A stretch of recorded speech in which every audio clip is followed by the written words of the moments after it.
Bonjour à toutes et à tous. Nous allons commencer cette série sur la proportionnalité en revoyant rapidement ce qu'on appelle la proportionnalité. Et avant de voir la définition, commençons avec un exemple concret. Ici, le kilo de tomates coûte 1,39 €. Donc, pour trouver le prix des tomates à partir de la masse en kilos, on doit multiplier par 1,39. Par exemple, si on achète 2 kilos, il faut calculer 2 fois 1,39 et ça donne 2,78 €.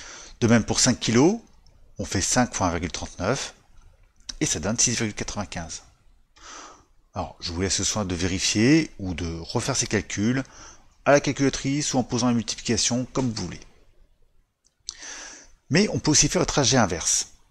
Par exemple, si on sait qu'on a acheté pour 11,12 € de tomates, dans ce cas-là, il faut diviser par 1,39 et on trouve 8 kg.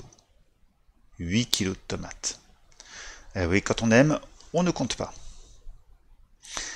Alors, si on regarde un petit peu ce qu'on a fait ici, on se rend compte qu'on avait deux grandeurs, la masse de tomates et le prix en euros.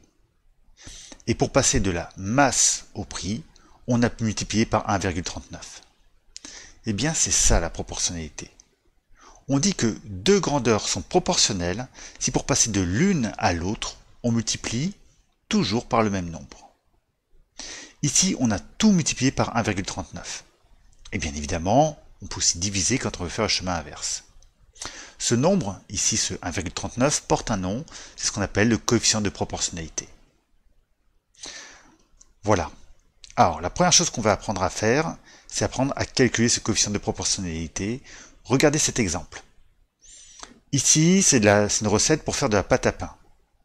Alors, supposez qu'on n'ait pas 600 g de farine chez nous, mais uniquement 500 g. Comment faire pour adapter la recette?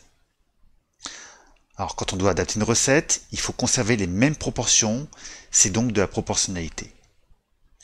On va donc commencer par modéliser le problème grâce à ce tableau.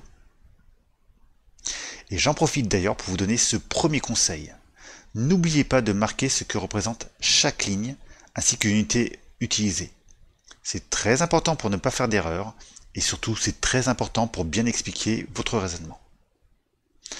Voilà, ce qu'on recherche ici c'est le coefficient de proportionnalité, c'est-à-dire le nombre par lequel il faut multiplier 1,5 pour trouver 600.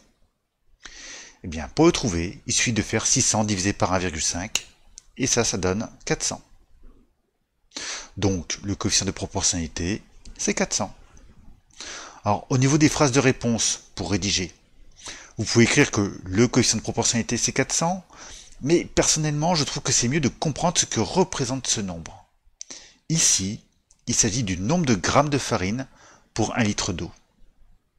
Et on peut aussi écrire qu'il faut 400 g de farine par litre d'eau. Voilà. Maintenant, ce qu'on cherche, c'est cette valeur x. Donc, il va falloir diviser par 400. Donc, x est égal à 500 divisé par 400. Ça fait 1,25. Voilà. On n'a plus qu'à conclure avec une phrase de réponse.